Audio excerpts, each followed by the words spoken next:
Welcome to the acclaimed podcast, The Deep Dive, featuring your esteemed hosts, Andy Monitor and Drew Dinzik, powered by BetSperts. Welcome to The Deep Dive. Happy Labor Day. Hopefully you are somewhere warm, enjoying the tail end of the beautiful summer months. We are doing our annual tradition on today's pod. We have done 32 team previews to this point in the preseason. It has been a labor of love for those of us who are celebrating Labor Day. And we cap it all off with what we're going to call the capstone episode. Andy, we're going to go back and forth. We should have probably fine-tuned order of teams. And I'll let you brainstorm on that while I vamp. We'll do alphabetical. Yeah, we'll just go alphabetical. We're going to go Arizona's alphabetical order. First. We're going to go alphabetical last. order. We'll go alphabetical. It's fine. Alphabetical Easy. order, A to Z, A to Commanders. And we are going to give you a 1-minute summary thought on the state of the team, how we're, what's relevant for them from a betting standpoint as we head into the season.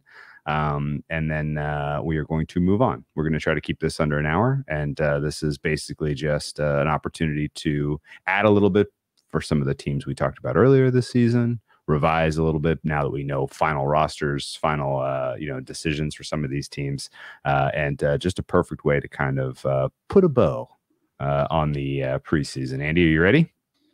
Yeah. And off the top, I should mention too, because we are we're pre-recording this, guys. Yeah. By the way, happy Labor Day. Like this is last Thursday for me. I don't know how shitty my fantasy team is yet. I don't know what happened to the Gophers tonight. I don't know what happened this weekend. I know I'm glad I didn't go to Myrtle Beach 2 weeks later. Fucking hurricane getting hit there apparently right now. Jesus. But I do have to mention, and it's my pleasure to mention, we are partnering with Profit Exchange this year, and we're gonna not only just partnering, because it's like it is boring, just like, oh, hey, guess what? We're partnering with this sports book or this, whatever this year. We're market makers. We're making markets. They're gonna let us make whatever market we want. Every Thursday night game, every Sunday night game for the whole year. In fact, I should give the guy. I should go find the guy's name, because I actually leaned on the Deep Dive DGens Discord a little for the first one. I'm like, hey, what if you could make a market? What would you do? And there were some pretty good ideas. And the one we liked the most, and literally as of right now, you can go to Profit Exchange in New Jersey. If you don't have an account already, obviously there's going to be a link in the show notes here. It's it's an exchange out there. It's we're excited to be doing this, but you can go bet this right now, and it is the over/under on rookie. I don't want to say receivers, because there's rookie running backs. It's obviously can catch rookie running backs, rookie tight ends, and honestly, I guess if something weird happens, Dalton Kincaid's probably going to catch a pass. Yeah, there's Sam Laporta. Just Thursday night, the over/under on rookie reception, different players who catch a pass as a rookie. For Thursday night football. Just for Thursday. So the Gibbs of the world, the Rashee Rices of the world, the Laportas, the Antoine Greens. I even told Drew this. I went up and down the depth chart, making sure there wasn't like some tackle eligible. Green. Yeah, Antoine Green, the 4th or 5th receiver in Detroit. So that market is currently up right now. It'll be interesting to see how that goes. And then also kind of a last call out for you. I said I leaned on the Discord a little to help me out with this, but you don't have to limit it to that. If you're not in the Discord, you get in there. There's some good conversations, obviously, but hit us in the comments of this YouTube video. Hit us on Twitter. Bug us by email if you have that. Mm-hmm. However you want to do. If you think of some market on some Thursday or Sunday night game that is just you're itching to tell me about, I'll fucking consider it. You're just making my job easier, guy. I love it. Do we not? Sorry, we're going to figure this out because we're going to probably talk about this again Wednesday. But if Stephen Gilmore or Brian Branch intercept Pat Mahomes, would that count? I think it has no. I think the way we're going to be grading has to be an offensive reception. Okay. If the Lions have like a red zone package with Jack Campbell out there as a fullback and he catches a pass, does that count? Probably, right? Yeah, I mean, if they bring in a rookie defender and he's lined up at like an inline tight end spot and he catches a touchdown, For sure that counts. That is an offensive reception for a rookie player. So okay, I love it. Yes, put on your thinking caps. Think if you got something here. But yeah, thank you to Providence Exchange, and we'll be looking forward to doing this all year. And obviously, once we get to Thursday night halftime show, we'll kind of discuss where we're sitting. I love it. It's kind of like having the Super Bowl all year long because you get these fun props. Yes, outstanding. Cannot wait to get involved with prop making. We get to put on our bookmaker's hat. Fantastic. All right, Andy, you ready to go? You're up first. Arizona Cardinals. Oh boy, you stuck me with the tough one. So yes, the Arizona Cardinals are a bad team in a bad spot. Murray missing time off the bat. We still don't know exactly how long that's going to be. They're not exactly set up at the quarterback spot. This is James Conner as the highlight of this team, probably, and we really don't know just exactly how goofy Jonathan Gannon is. Obviously, not expecting much out of this team. The big question will be, are they really tanking, and do we see Murray at any point during the season? Because that answers all the questions about how many games they win.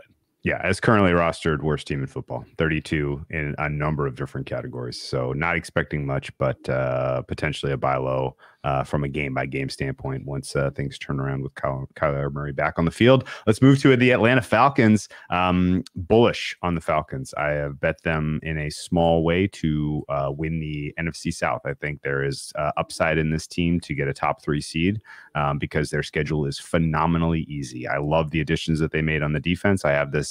My bold take for the Falcons is this is going to be a top 10 defense on paper at the end of the year, but a lot of that comes down to how weak their opponents are.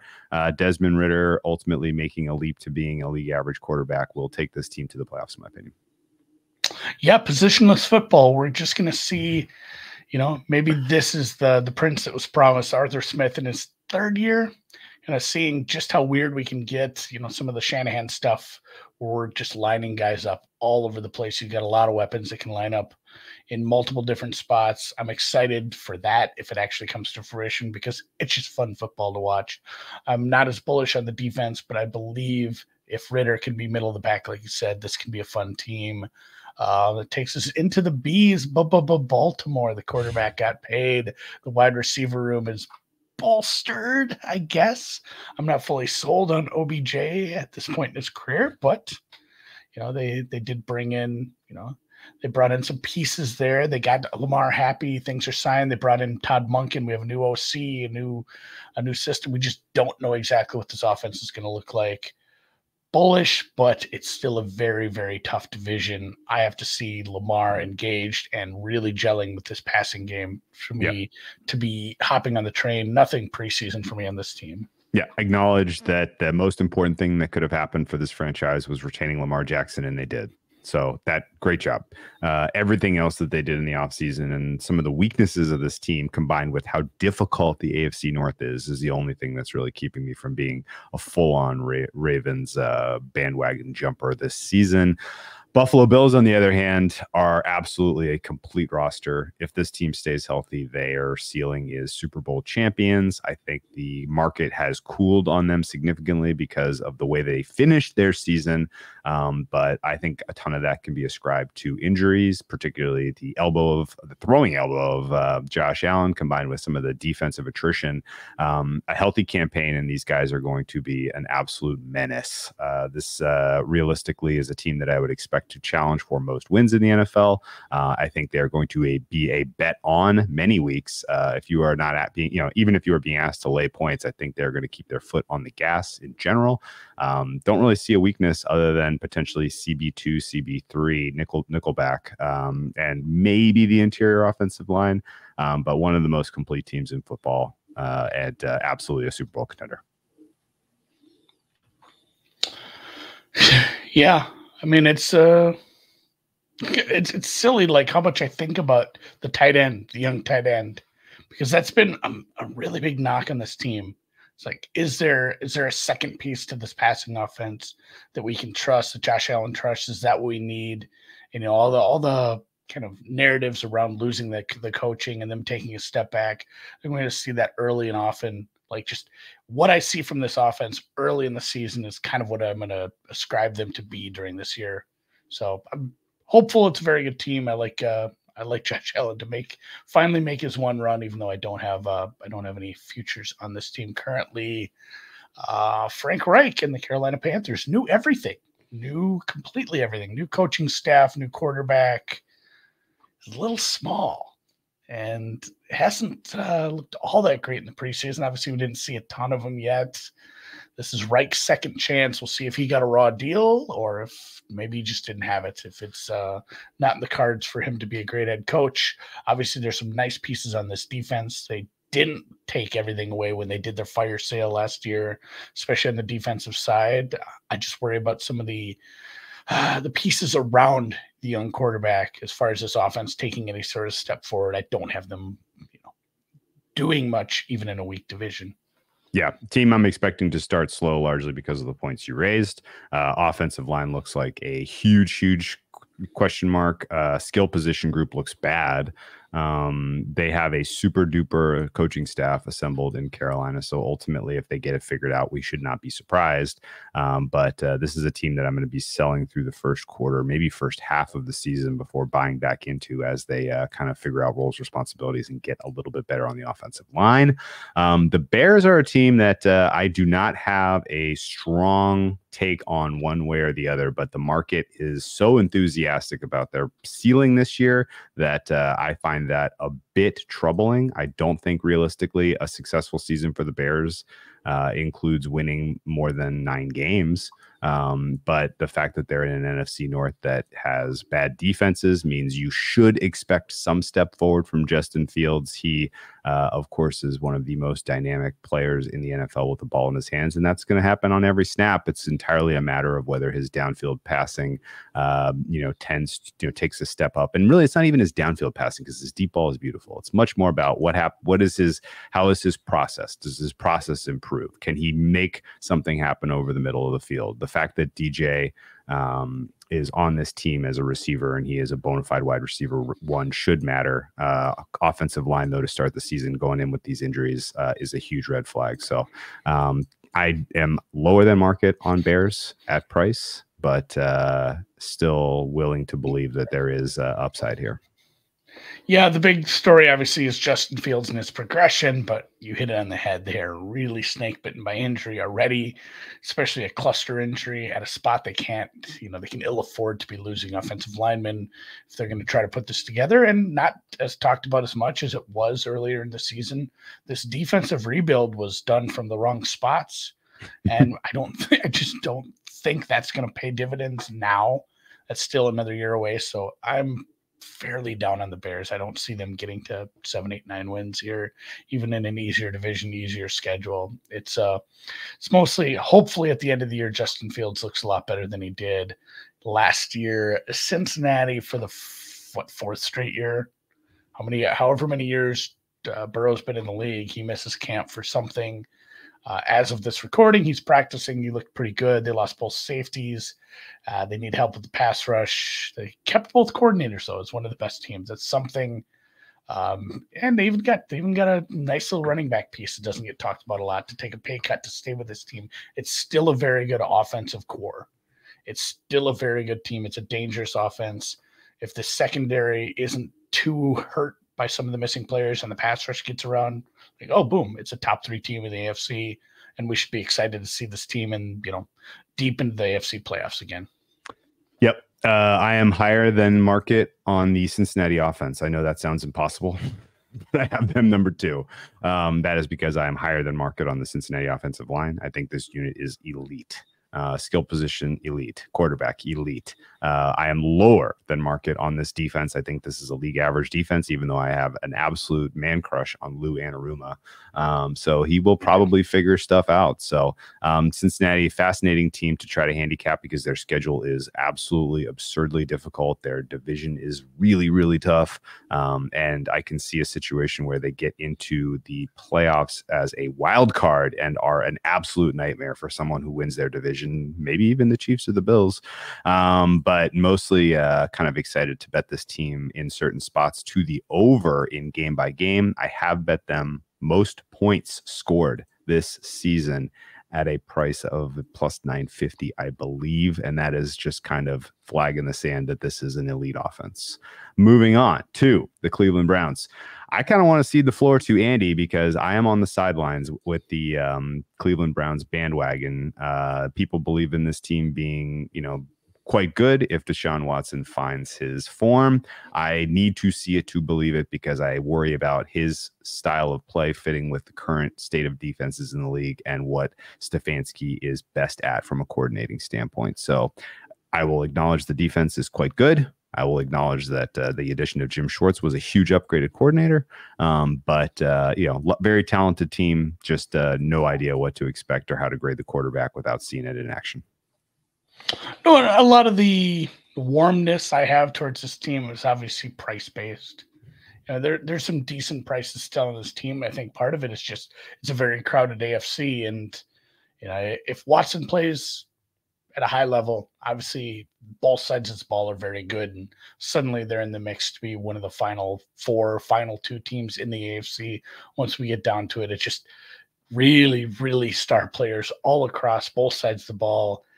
Watson is a big name. He needs to go out there and actually do it, though, at this point. So this is I don't know how we put this distribution of results when we went to this team, but it's a big one. It's probably one of the widest in the leagues, and it's strictly based on one person. I have it number 2 after a team we'll get to. Yeah, maybe DTR saves the season at some point. Ooh. That's a fun thought, honestly, at some point. So Dallas. Mike McCarthy calling plays, Dak Prescott calling plays in the preseason, but addition by subtraction, probably at the running back spot. And you have, I don't know how you rank your DCs, but Quinn's top 5 for me. He's put together a very good defense down there, and now it's kind of up to Mike McCarthy. Like, they have the pieces. This is a good roster. This is a top 4 roster in the NFC. They have a chance to be in the NFC title game if the play calling and the decisions from Mike McCarthy are at a high enough level and they can avoid the injury bug, especially at quarterback. Yeah. Elite offense, elite defense, very live to win the NFC East. And I've bet them to win the NFC East at, I think, plus 190, which to me is insane. That should be closer to a coin flip with the Eagles and considering schedule. I have them as a top 5 offense. I have them as a top 5 defense. I think the defense is sort of the higher likelihood, angle there. Michael Parsons, Defensive Player of the Year in many accounts. I think that's the most likely. Yeah. You talked me into a little of that too. That's the most likely of any single player to win any award, in my opinion, this year. And yeah, he's the favorite. I know, no shit, but that's the highest confidence I have of anyone winning any given award. Love the skill position players. Love the offensive line. Fine with Dak.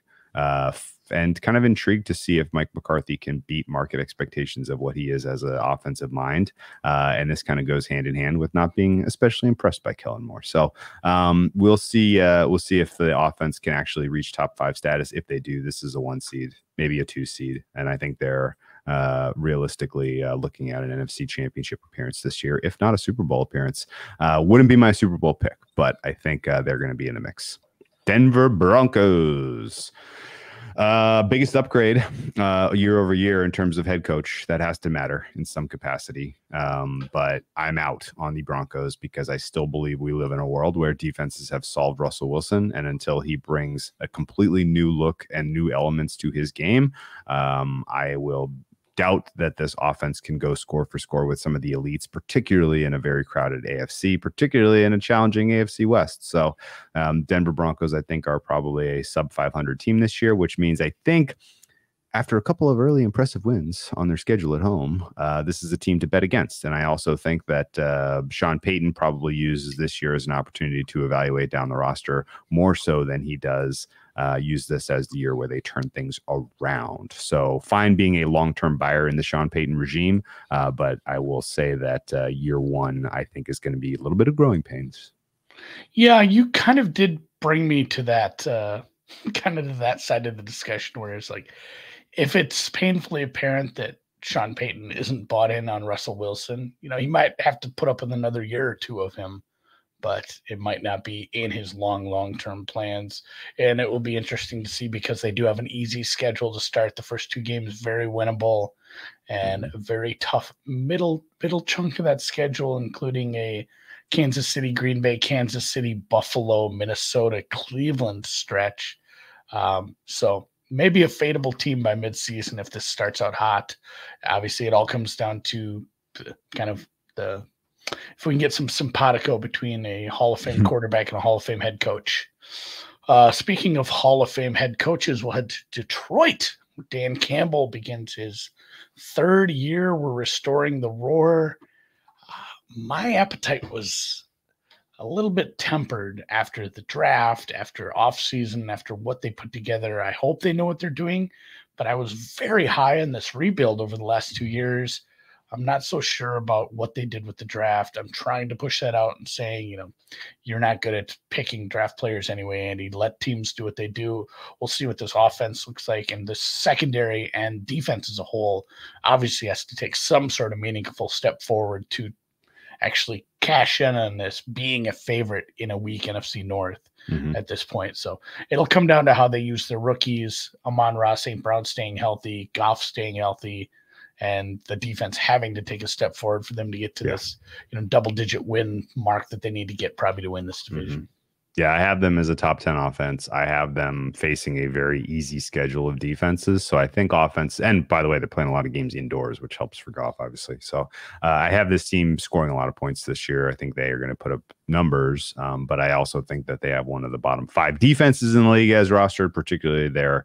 I don't love the interior pass rush. I don't love the front 7, and I have questions about the DBs. So I think Detroit is going to be in quite a few shootouts. I have not, I think at price they are a fade in the NFC North, but that's partially because I think they could lose some games in the early portion of this season as they're playing a couple of elite quarterbacks, notably opening night against Pat Mahomes and company. And so the bye time may come for this Detroit Lions team because they may ultimately be the most complete and the clear choice in the NFC North. But for now, I am fine letting the ship sail that the restore the roar is not going to happen this year. The only bet I have made on the Lions is I made 2. I bet Amon-Ra St. Brown most receiving yards at 40-1, and I bet Jack Campbell defensive rookie of the year at 21-1. That's kind of by default, and really both of these bets I think I made because I was bored. I don't really have a super duper strong handicap. I just think that they kind of just that price. And touching on bets, because I didn't even think about this one. It was a smaller bet earlier in the offseason, maybe due to a little boredom as well. But the Amon-Ra St. Brown stuff too is that kind of jives with me as well. I think it was most receptions is what I had for him. Yeah. Where it was like, hey, this guy actually missed like 4 games and had a ton of targets, a ton of receptions, and it was a pretty big number on him too. So I think it was 18 or 20-1 just to be the reception leader. And guess what? Cup pulled a hammy this morning. So suddenly that is getting more and more live. The bet I did make in the NFC North, and not one that like I'm beating the drum that this was the best bet. And I actually I don't think I wouldn't take my money back, but I'm not like expecting this to win. It was the Packers to win the NFC North, and it was in the 5-1 range. Actually, it was plus 495. I don't know what to make of this offense. It's the youngest offense, particularly at the quarterback. It's young / most inexperienced offense that I can ever remember trying to handicap.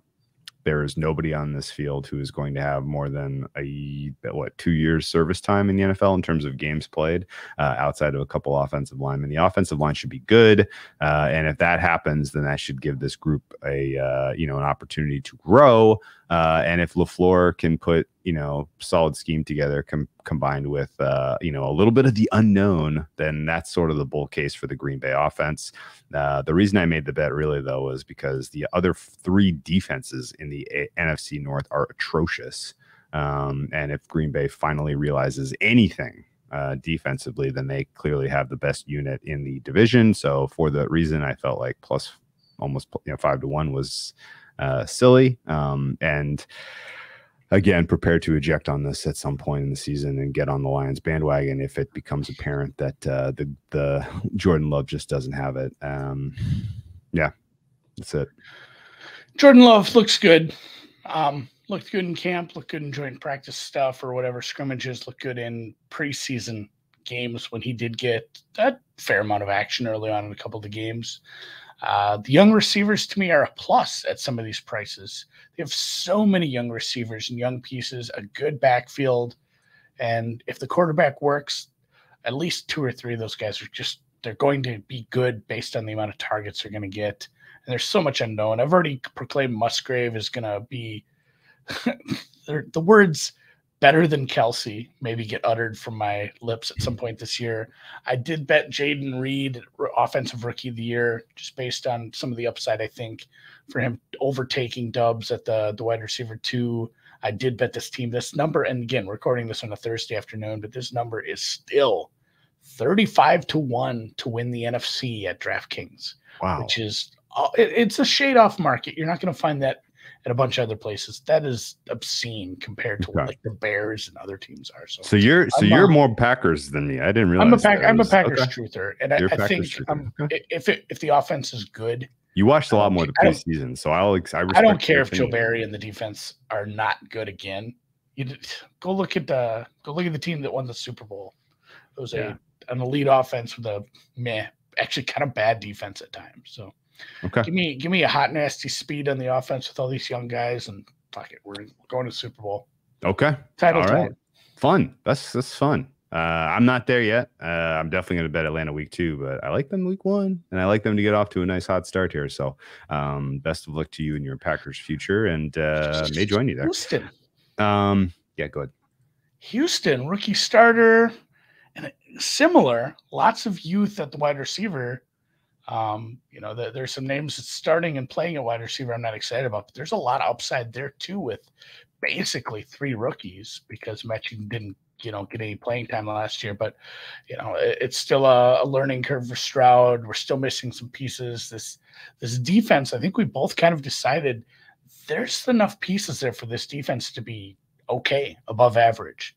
If this defense is slightly above average and Stroud performs well, this is a team that's probably still going to struggle to actually make it into like wild card talk in just such a tough conference. But it could be hey, this is the best quarterback of the 3 because they're winning some games and he looks okay. Okay. That's fair. I think I see Stroud as probably the safest of the quarterbacks in terms of just, being good, not great. And I worry about the skill position group, which I have rated low. Defense, I have a couple of warm spots on the defense. I liked the head coaching hire. This is obvious. I mean, not only is it just a good hire in general, it looks like an amazing hire relative to the last 2 cycles that the Texans went through. So a lot of potential future excitement in Houston. Absolutely hated what they did in the draft, but that still puts good young talent on the field this year, which gives you maybe your fans something to get excited about, I guess. But I also think this is probably your 4th place finisher in division and would be surprised if they make their win total, largely just because I think scoring points is going to be difficult, particularly with the injuries already in the offensive line. Yikes. Moving on in Division 2, the Indianapolis Colts, a team that I'm very cold on to start the season, but very, very excited when I look at where their end of season schedule, the way it breaks in terms of opponents and particularly young quarterbacks. Anthony Richardson is the most exciting of the quarterbacks drafted in terms of just entertainment value. I think Colts games are going to be must watch. I think he is going to take a long time to find any kind of stability in terms of, playing the position and being a guy you can bet on in any given week. I might not bet a Colts game this year because his ceiling is high enough in any given week to win outright as a dog, and his floor is low enough to not cover a huge spread. So probably going to be pass when it comes to the Colts for me this year, unless the price just gets absolutely outrageous. Kind of a conundrum because I'd like to watch Colts games. I'd like to watch Anthony Richardson, but I won't be betting them. Yeah, he is another one where I'm interested in his rookie of the year campaign. I'm just not interested at the current price. So I'd kind of like to see some stumbles early. My guy Noonan turned me onto that quite a bit as far as just he basically showed the heat charts from Florida. He's like, hey, they made him just push it down on the boundaries a lot, and that wasn't his strength. Like, he played well despite what Florida asked him to do. So it says a smart coach, Steichen, I believe, be a smart offensive Oh yeah, line. nice hire. Probably gets the most out of him. A big issue is like, hey, if you want to give him nice, easy stuff, short stuff over the middle, well, your slot receivers aren't great or are very young.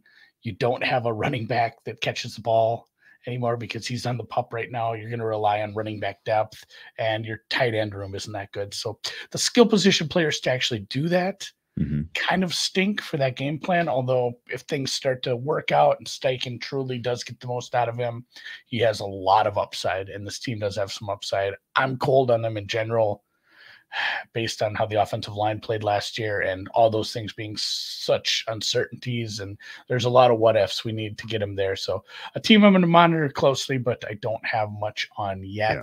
Their secondary, by the way, stinks out loud. Forgot to mention that. I'm not excited about most of the defense either. So a team we are excited about staying again in the same division, Doug Peterson's Jacksonville Jaguars. They did get a playoff win last year, so we've gotten the playoffs out of the way.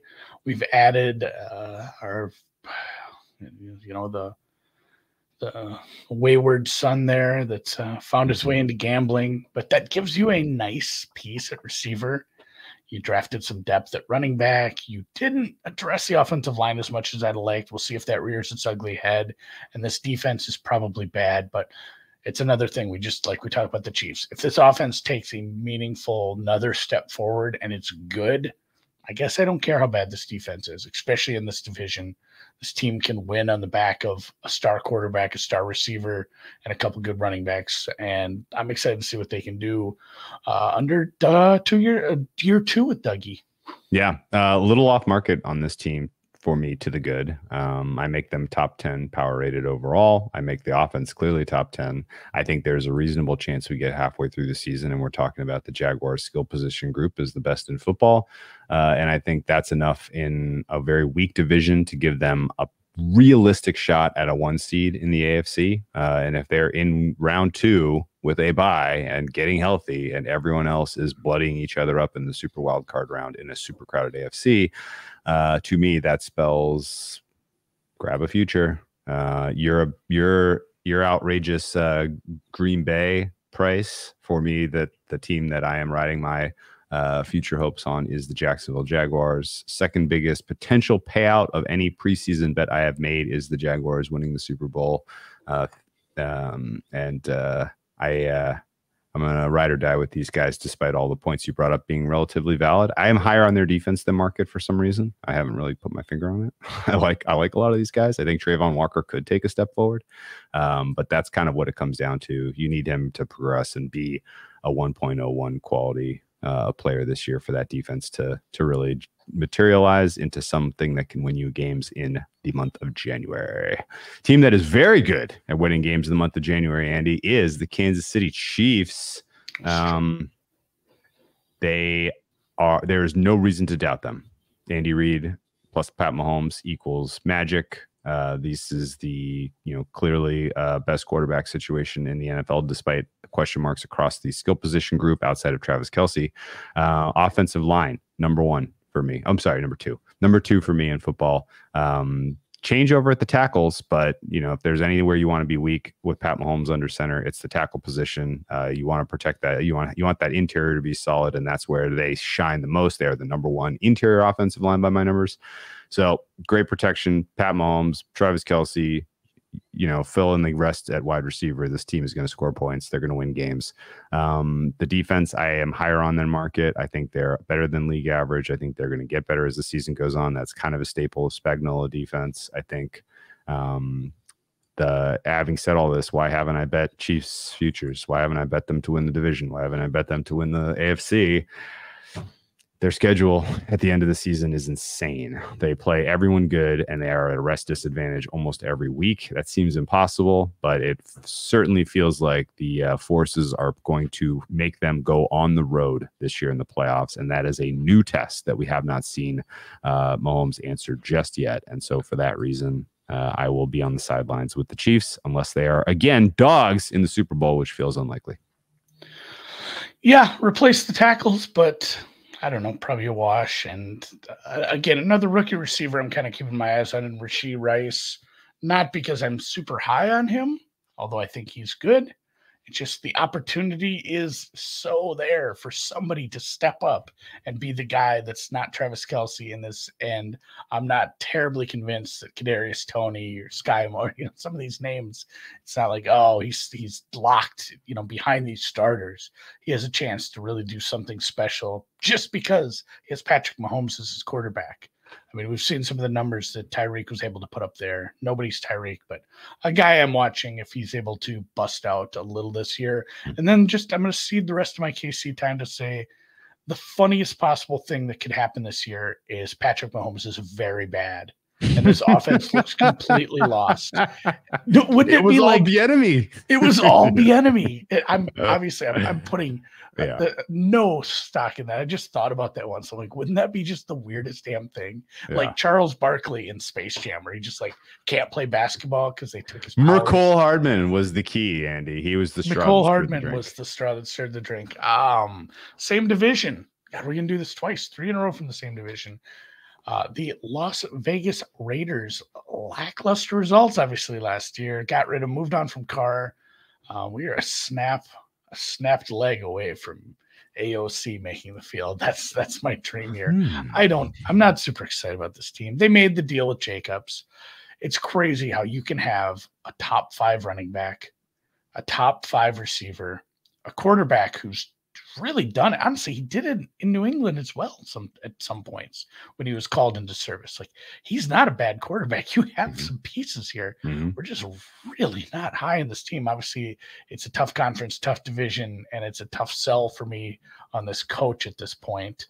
And I need to see it from the defense. I need to see it from Jimmy G, and I need to see, I guess, any sort of consistency, because that was something they lacked a lot of last year from game to game. I don't know. Tell me why we're so low in Las Vegas, I guess. I made a good case for them. Well, this is Lions AFC, honestly. You put this team in fact, honestly, the makeup of this team, they should be in the NFC North. They have a borderline top 10 offense by my numbers. They have a great skill position group, and they have a bottom 5 defense. Of specific concern, the linebackers and DBs are bad. They have, in fact, everybody outside of Max Crosby is a minus or question mark on the defensive side of the ball. And that's a hard way to make a living when you share a division with 2 top 5 quarterbacks and 2 top 10 offenses in the Chargers and the Chiefs. So best of luck there.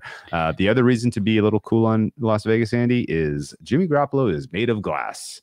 And Aiden O'Connell realistically could be put into service this year. And while that is a huge upgrade over Brian Hoyer, I think when we did the Raiders preview, we were literally like, okay, this is the plan. You're going to put Jimmy G behind an offensive line that has, kind of weakness on the interior, and you're going to expect him not to get hurt, and you're going to send Brian Hoyer out there. Well, apparently Brian Hoyer is more of a quarterback coach for this team and less of a QB2, and it's going to be AOC time.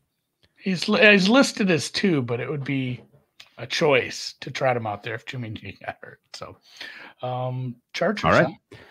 LA Chargers. I'm running out of reasons to not believe in these guys. My numbers as currently rostered make them a top 10 offense. I have Justin Herbert as my 5th best quarterback in the NFL. That may go up.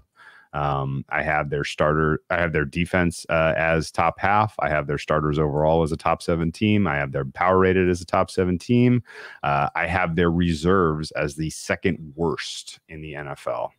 So they are extremely fragile. Injuries to basically any group here, positional group, doesn't even have to be cluster injuries, and you're going to be putting guys on the field that don't belong out there, and that is going to drag down the overall performance of this team. The other hesitation I have with the Chargers, we mentioned it earlier, not really a Kellen Moore guy. I think that people expecting that he is some sort of savior in terms of drawing up plays, while I'm fine believing he could be an upgrade over Lombardi, I'm not 100% sure he's got all of the answers. So for me, at least, this is a team that, while healthy, I will back them in a given week. But I have very, very significant concerns about them closing the gap on the Chiefs and being anything other than a wild card team this year. And Andy, in a crowded AFC, even if the Chargers do get the number 1 overall seed, they have no home field advantage in either the divisional round or the AFC Championship game where they to host. So for those reasons, I do not see value in taking a future swing on them in the AFC. Does that make sense? I like the offense, but like you said, it's fragile. And I mean, I go look at like CD Lamb's numbers last year, or just CD Lamb as under Kellen Moore. Yeah. And I get really excited because they added a receiver in Quentin Johnston, should be an outside guy. You should see Keenan Allen he's like 60% of the slot last year, maybe even more. Just constant pressure with Keenan Allen out of the slot, with 2 good receivers on the outside and a competent offensive coordinator. Like, Keenan Allen might be this guy 3/4 of the way through the season if he makes it that long. But like, hey, is this guy offensive player of the year? Because he, like, when he's been healthy, guy puts up like top 5 receiver numbers. He's very, very good. People forget he's kind of like, he's about a little bigger, I think, but he's the same height as CD Lamb. Like, it's kind of the same kind of usage, I would think so. So it'll be interesting to see what we get. Obviously, huge question, Kellen Moore. We all know this. So I'm excited for Keenan and this offense. So just like you said, this team is a couple injuries away from being a footnote in the rest of the AFC this year. Sean McVay and the Rams, whatever, they got their Super Bowl. Fuck it. Let's move on. We saw the depth piece. We saw the depth pieces on this. Like we talked about, the depth in this defense looked so bad even against backups in the preseason. I'm really scared what happens if anyone gets hurt. Because this defense isn't very good outside of Aaron Donald. That said, you have another legitimate offensive player of the year candidate in Cooper Kupp if he's healthy, which apparently he's not already. You have a good quarterback if he's healthy, which we all know he isn't. And you have a lot of liability for him to get injured just based on what's around him and what they're going to ask him to do. You have a very good play caller. It's just a really weird makeup. I'm curious to see what their philosophy is this year and what they do. This is another one, too, where it's like, man, do we see Stetson Bennett starting like 10 games at some point? This team they have a first-round pick next year, Drew. Yeah. Like, they haven't had a reason to tank for a very long time. Like, if they go out and lose, 12, 13 games, it'd be good for them finally. Yeah. Worst defense in football by margin. I think you have to understand that when you're handicapping any team that has just played the Rams, that offense will look great. I think this team is a bet against until they are power rated near the Cardinals. And yes, that includes the fact that you have, future Ring of Honor guys like Stafford, Kupp, and Aaron Donald out there. I feel bad for Aaron Donald and Cooper Kupp. I would, if I was any other team, be kicking the tires to see if we could pry them out of the Rams' cold dead hands, give them assets so that they can begin their rebuild in earnest. This is, like you said, they got their Super Bowl. Who cares? The Miami Dolphins, tale of 2 off seasons, Andy. First half of the off season was all glowing. Everything was coming up teal and orange. Great hire in Vic Fangio for the defense. Great trade for Jalen Ramsey. You didn't have a draft pick because you tampered, but in general, I think, you did a good job in free agency, putting together a defense and, putting together a team on paper that was going to challenge the Bills as best in the AFC East. Since then, it has been a bit of a downhill experience for Miami fans and backers. I'm losing faith that Tua is going to be able to stay healthy for the season. There have been a handful of comments in this offseason and in the preseason that have been a little bit spooky about how exactly close he was to not coming back to football this year. which means he is one hit away from being out entirely. And that is not a good place to be, even though they made probably a decent move, getting Mike White involved. But that said, Miami is a spooky case in terms of health. The tackle situation with Tron Armstead, I mean, if he plays 14 games this season, I think they should consider themselves lucky. And the absence of Ramsey, at least for me, has moved their defense out of the top 10 and into the middling pack, because their backfield now has a couple of soft spots. So still love Fangio, still think that there will be times to back the Dolphins this year, but I am like red alert aware to just hot sell this team. Well, especially at current prices, like you kind of said it. Yeah. You said everything I have to say about this team. I'm not going to belabor it. Like at current prices, Rinaldi. Yes, yeah. That's a little Easter egg for people, so you know when we were recording. Yeah, he's saving a miserable day for me in Flushing Meadows. We're kind of aligned here. Like it's spooky is a good word for it. They've had injuries at running backs, injuries at offensive line. You've lost Jalen Ramsey for meaningful time. Like. And your quarterback obviously is like on the Billy Ray. Who's Billy Ray Cyrus? The varsity, not varsity blues, but Billy Bob. Spoof. The spoof where they actually have it on the scoreboard. Billy Ray's concussions left. Like Tua's is down to one. Man, one good head rattling. He's got one might be done. So super high upside. Obviously, you have crazy offensive skill position players and a great quarterback, but boy, it's a wide distribution. Minnesota, I am on record saying this defense will be very, very, very bad this year. Still, I love Flores. I just don't think he can do it with the current roster. He can't do it that quick. This is going to be last year's Lions, kind of the same kind of thing. Not that they weren't that last year as well. So it's going to be a very, very good offense. I love Addison. I love what they're doing here. I love obviously JJ. I don't think the Cook or Thielen matters all that much to what they're going to try to do this year. I think they have a great head coach. The defense is just going to be that bad that it's going to be tough to, get all these close wins again. I mean, normally teams that win all these close games, it's because they have a good defense that keeps them in it, and they end up winning games late. Minnesota didn't have they did it in such a weird way. Obviously, the regression bug is going to bite. I don't think it's as hard as some. They still have a decent chance to win this division just based on their offense. Yeah. I don't really know what the vision is here, honestly. Let's fix the defense next year, I guess that's going to be tough. At that point, you're making a quarterback decision. Yeah, right. They've really put themselves in a weird spot. That said, quarterback is, his floor is middle of the pack. His ceiling is middle of the pack. Justin Jefferson's floor is top 5. His ceiling is top 1. Offensive line has a couple of elite pieces, particularly Darisaw, who I love at tackle. Interior has questions. Other skill position players, particularly running back, and outside of tight end and wide receiver 1, there's questions, or at least inexperience. All that said, I think this offense should be expected to be kind of in the top 10 or borderline top 10 with how good the personnel is, and how I regard KOC fine as an offensive mind. So I think they're going to be able to score points, but this defense it started low for me this preseason, and it's gone down. I think this unit could be quite bad. And I like the hire of Flores, but scheme's not going to save things. You're going to have to really, really, really develop some young players to get effective play out of this group. Give me prime Buddy Ryan and give him a bunch of 10-year-olds.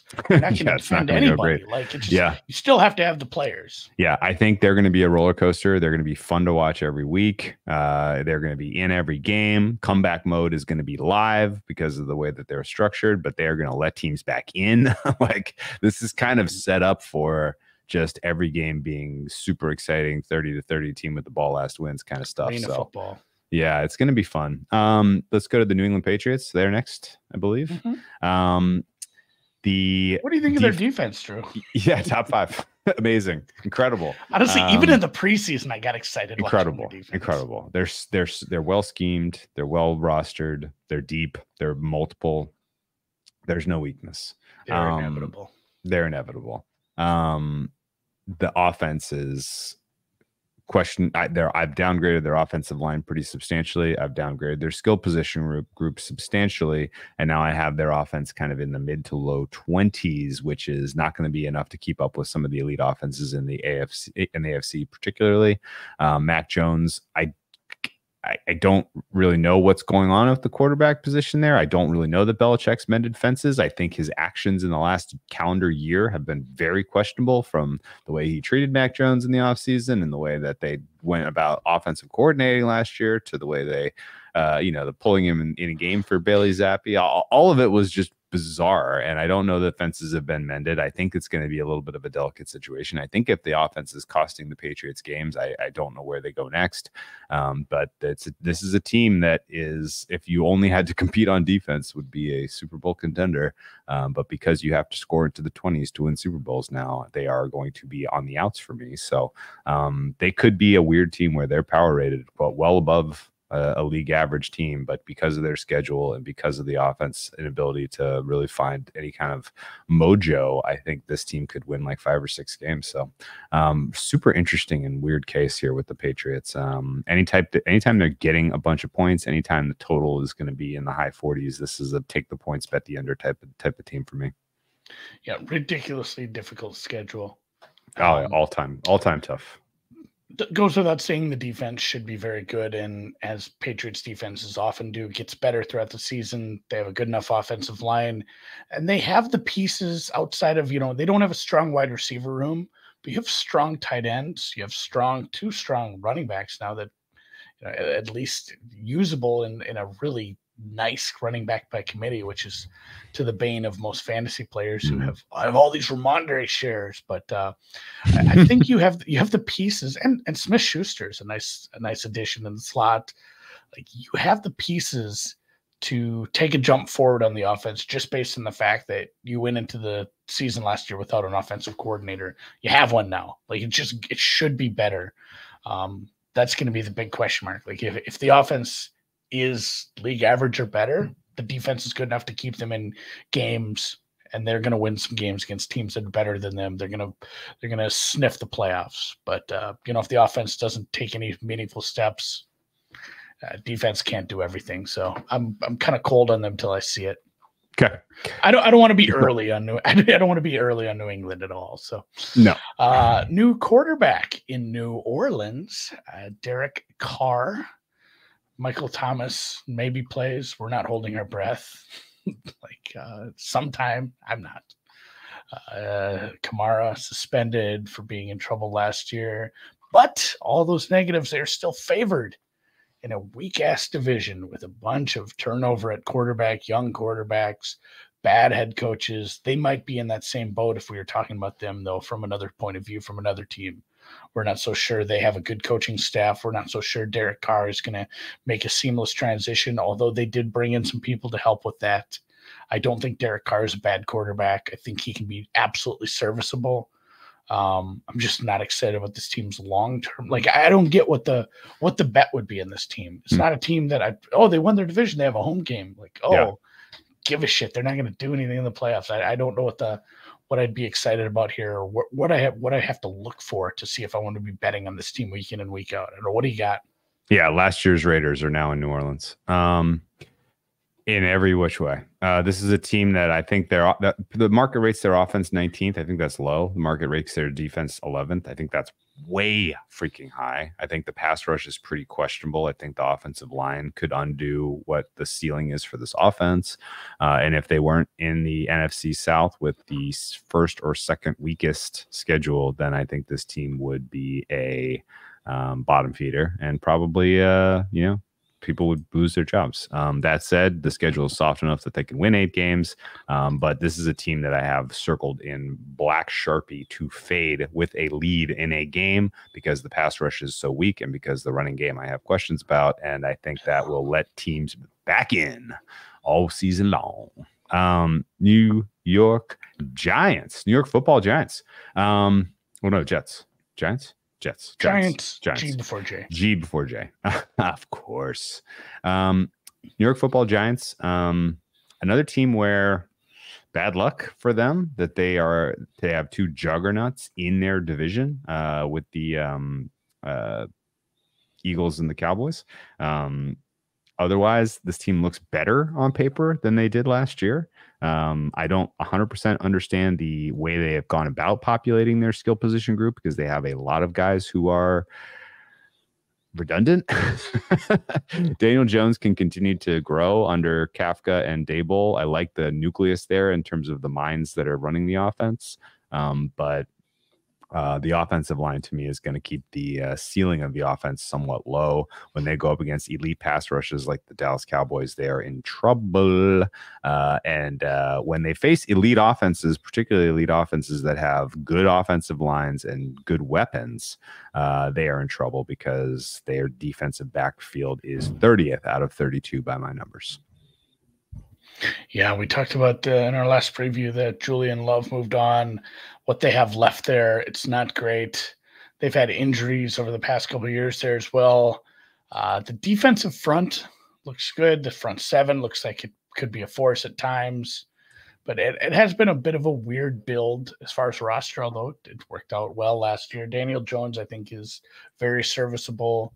They paid the running back. I'm not super convinced that matters one way or the other, but they have him back in the fold, so you have the consistency there.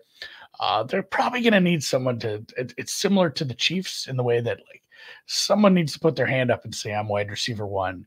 Otherwise, it's just going to be, again, similar to the Chiefs. Your wide receiver one is a tight end. And they got a good one. Waller's very good. We saw the connection in the preseason. We saw it in camp.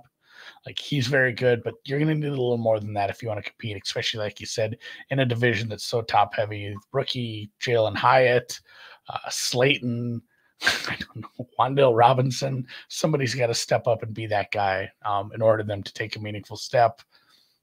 I still think it's probably a team that's on the outside looking in after being a little ahead of schedule last year. Yeah, that's a good way to put it. What's after the Giants? The Jets. The Jets are obviously interesting. Go watch Hard Knocks. We'll skip this one. Aaron Rodgers can probably still make a team very good. They have a very good wide receiver. They have a very good running back that's going to work his way back. They signed another running back. They have the pieces in place to be competitive, but man, what a competitive division. Like we said with the Patriots, what if the Patriots offense is good? This is a terrifying, horrible division to play in that case, and they'll have the work cut out for them. If anybody can do it, I guess it is, bringing in a Hall of Fame quarterback, because they did a lot of things right last year, despite rolling out some very, very bad quarterbacks just week after week.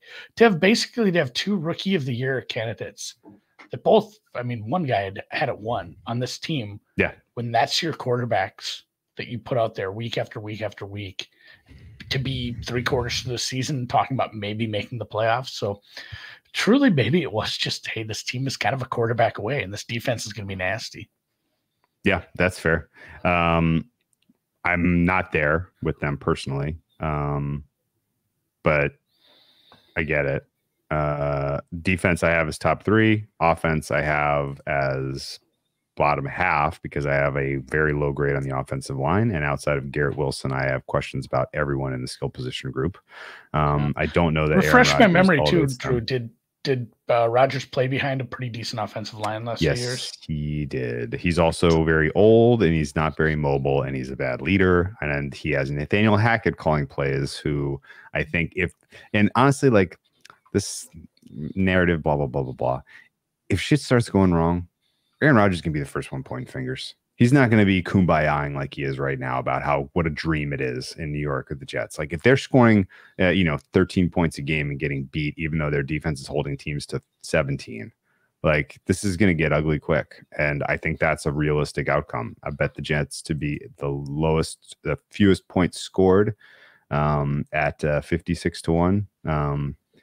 I bet Quinn Williams to win Defensive Player of the Year, which I wish I could take back, because I think it's going to be Parsons.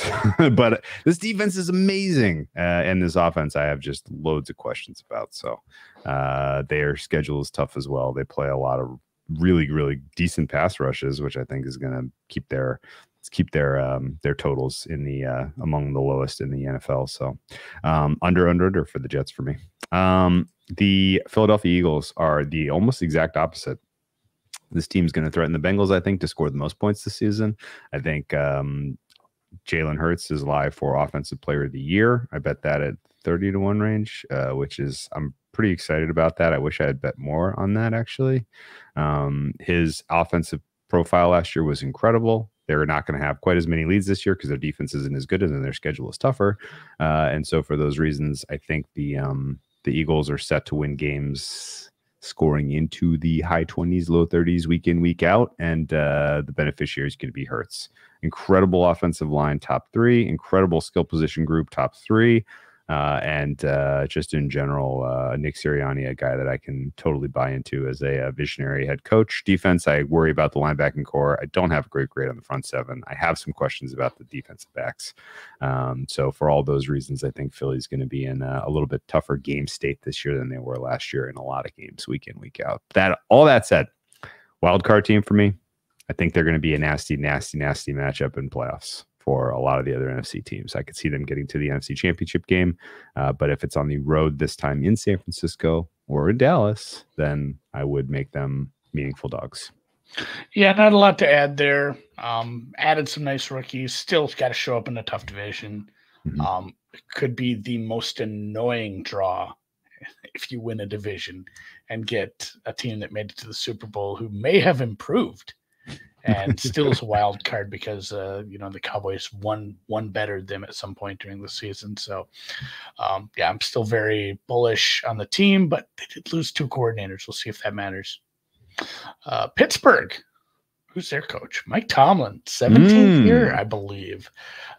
Pickett, I was a little out on preseason last year.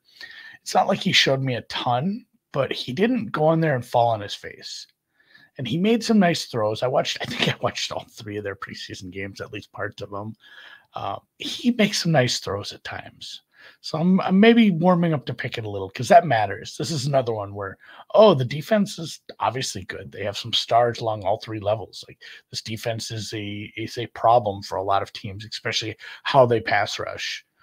If this offense is, again, middle of the pack, better, they're competing in this division, and it's a tough division. They're still, 4th and 4, but there's a lot of upside with this team for sure. And they have, just a steady Eddie head coach. So Pickett takes a step forward. I think we might be cooking with gas here. Yeah, Mike Tomlin, coach of the year. Matt Canada is sort of the only X factor that keeps this team from winning 13 games and winning the AFC North and winning Tomlin as coach of the year.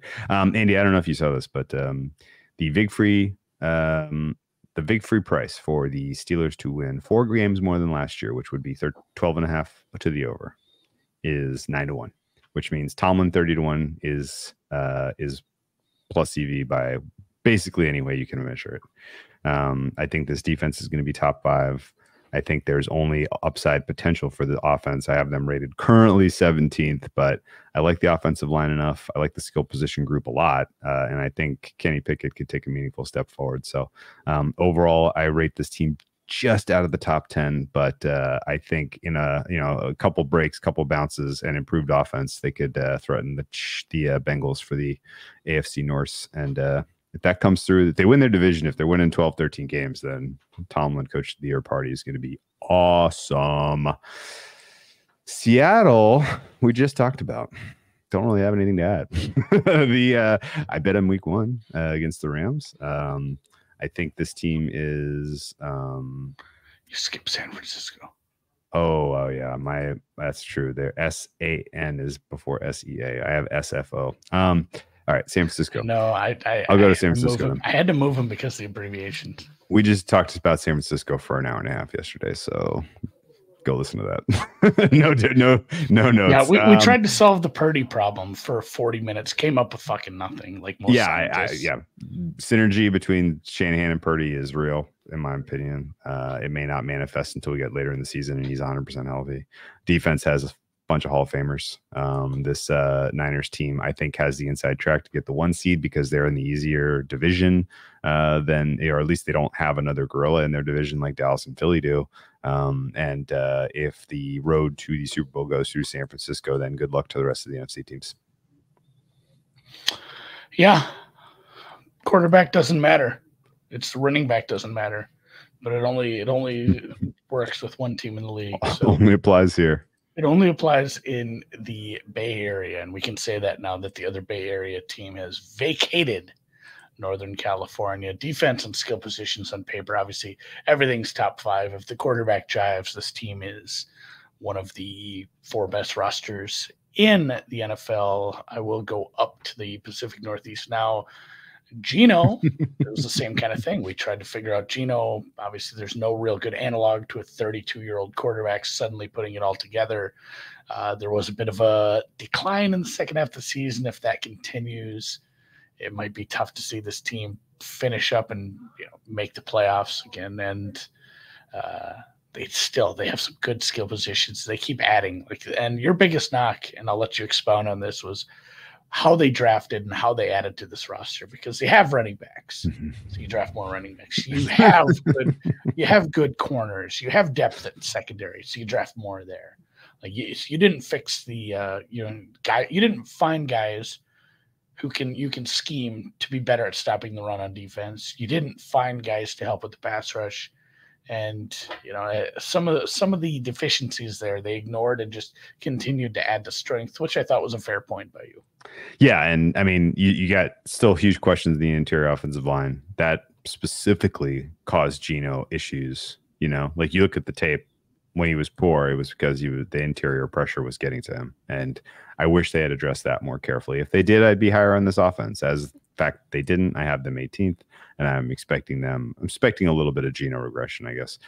Defense should be better, but pass rush, you nailed it, is still a question. And if you're not, if your pass rush hasn't improved, and if your interior offensive line causes Geno to regress to a quarterback in the 20s, then you ain't beating the Niners, and you're going into the playoffs as a wild card if you even get there. So that's kind of, I think, a narrow range of outcomes for the Seahawks, and none of them are like really earth-shatteringly good. The Tampa Bay Buccaneers are next. Is that right? Tampa Bay. Tom Brady is coming back. He is officially retired, and this is now the Bake Show. Bake Off? I forget what the social media around the announcement of Baker as the quarterback was, but it was horrible. This Baker Bay. That's not it. No, it's Tampa Baker. Tampa Baker. I don't know. Whatever the case is, who doesn't move the needle for me? Baker Mayfield.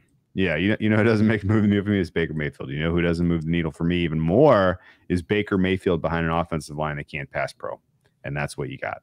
And that right there is enough to keep this offense, which has some blue chips at wide receiver, from reaching their potential. That and the fact that they're coordinated by a question mark from Seattle. To me, I think does kind of put a hard ceiling on their output from a scoring standpoint this year. Defense has some bright spots. Linebacking still good. You got a couple of blue chips, and on the D, you have at least one blue chip in Vita Vea on the D line.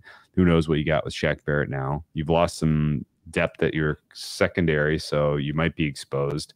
You've been generally figured out defensively in terms of what Todd Bowles wants to do. So, their schedule is soft enough and their division is weak enough that anything is possible. They could go to the playoffs again. They went as a freaking 8-9 team last year. But I think it's fine being pessimistic about Tampa's chances to repeat that success, particularly as long as Mr. Mayfield is under. Who's the center? Yeah, name the offensive line there. It's bad. Wirfs and Cody Mott. There's a lot of bad O-lines in the NFL right now. I know now. the rookie that you got from NDSU and Tristan Wirfs. Robert Hainsey is your starting center. Robert Hainsey. Yeah, I'm not as. Some people are really down on this team. I don't think you can be with He's not even really with the roster. Well, I get the reasons why, but the roster they have, there's still enough really good players on this roster where you can't be like, this team is just going to shit the bed for 17, 18 weeks. It's a good enough roster that's going to get drugged down by quarterback play and coaching, where it's like, hey, if we had a competent quarterback, if we had a good head coach, if we had a good offensive identity, this team should be favored to win this division. You don't have those things, so you're going to play second fiddle. And if you do win more games than you should, based on some of the skill players you have, and the fact that it's an easy division, it's probably a first round exit anyway. It's not a team that's going to go any deep. It's probably a narrow. Now that I've settled my mind on Tampa, it's probably a narrow distribution of me, and it's missing the playoffs or winning the division. It's not somebody who I really take seriously as a wild card contender, even in this conference. Tennessee, is it going to see, just like New England tried to play a whole year without a coordinator, they're going to try to do it without an offensive line. It's an experiment in positionless football. Strategy, Cotton. Yeah, see if it pays off for them. It's one hell of a blumpkin. Let's see. I don't know what I want to say about Tennessee. I don't even understand where they're going to go with this. They have these two young quarterbacks on the roster. Yeah. Are they going to want to see them at some point? I know they got to see Willis some last year. Are they planning, and they're kind of in the weird spot with Minnesota too. It's like, are we moving on for this guy for sure? Or should we do something longer term? Are we going to run it back here? We have a running back who was, talked in MVP conversations several years. He's just getting older and older. I know they have a younger running back on the roster now that we're excited about, but I don't fully understand going out and getting a wide receiver. Like, it's exciting, but I don't know if I'd have done it. Like, is that really where you think you're at? Like, oh man, if we get a wide receiver one Super Bowl through, like, we're going to beat the Chiefs, we're going to beat the Bills, we're going to beat the Bengals, we're going to beat the Dolphins, we're going to beat all these teams. Like, I guess I don't fully understand where this team's headed, and I'm cold on them. Yeah, Hopkins has got some juice, but he moves them squarely into purgatory. This is a team that, as you mentioned, has the worst offensive line in football. They have, for that reason, I think they're going to be a bottom 5 offense in football. So they're going to have to get it done with defense. Their schedule has enough weak offenses that their defense should keep them in enough games that they win 6, 7, maybe 8.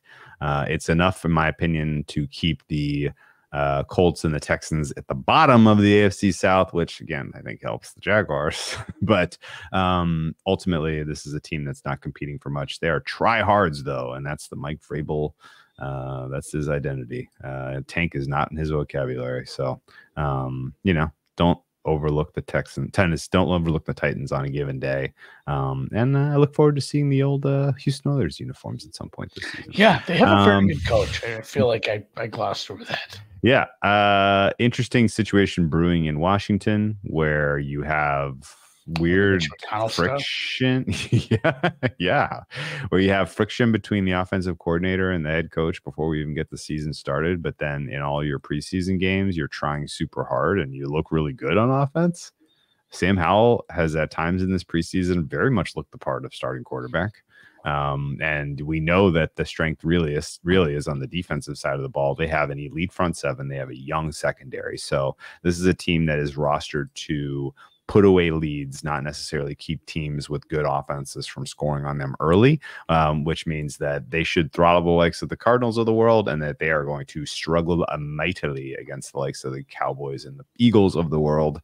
I think realistically, this is a turnover year for the Commanders, and success really should be defined by understanding what you have in Howell, I suppose, and if you want to build around him, or if you want on a super cheap deal, or if you want to swing away in the draft. If I don't even know what their draft capital looks like, but probably a lame duck season for Ron Rivera, and that's fine. Not a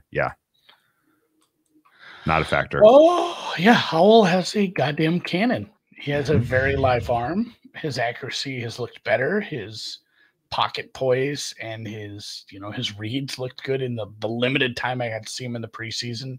Obviously, that's a far cry from doing it in the in a real game.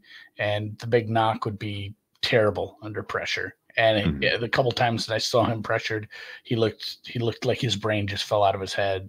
So need to improve on that a little, but it's still I don't think they're expecting to go out there and win this division. But that said, even with Rivera and a bit of a lame duck, you have a decent coaching staff. You have a good group of skill position players, and you have what's probably a very above average defense. Like, this is a sneaky, piss somebody off with a wild card weekend win team as like their high end side, because it is the kind of roster where if they get the best that we think we can get from Howell in year one of him starting, it's a wild card team that pisses in somebody's Cheerios in week one of the playoffs. You know, I don't have them. I wouldn't be taking long shots on them to do anything massive, but the way they're set up, it's going to be an annoying team to play. Yeah, annoying. That sounds about right. pesky. Okay. A pesky Commanders team. We'll see. And with that, oh, God, that you is know what they're going to fucking teams. do, Drew. We joked about this not being evergreen because something's going to happen. They're going to change the team name over the weekend, probably. Are they going to do that before the season starts? I don't know. Oh, no. I'm just making shit up. I mean, they have talked about it.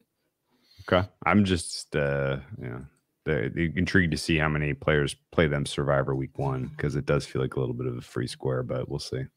Yeah. I know. I don't think we'll have a good evaluation of them after week one. Like, they'll have to play an NFL team week two, and then we'll see. What was the name of that site that had the projections for Survivor? Survivor Washington Grid? is actually the second most popular expected pick. You want to guess who the number one is? Survivor Grid? Is that it? Yeah, that is it. Second most popular expected pick is Washington. You know who the most popular is? Kansas City? No, they're third. No, sorry, they're fourth. Minnesota expected to be third? Huh, interesting. Number one is Baltimore, taking on the Houston Texans with DJ Stroud behind a makeshift. I mean, that's like a 9-point line, though, isn't it? I mean, that's just it's a big spread. Yeah, it's a big number. All right. Good job. That is Minnesota, 32 teams in a little over 60 minutes. Too. Let's put a bow on this, Andy. Best of luck this season. Preseason's done for us. Next time we talk, preseason's done. Season, yep. 2023. Next time we talk to you guys, we will be handicapping real deal football games, and I cannot wait for it because I have a lot of thoughts on a very, very fun and interesting week one. I have some thoughts. I have some thoughts. Thoughts and prayers. Best of luck, guys.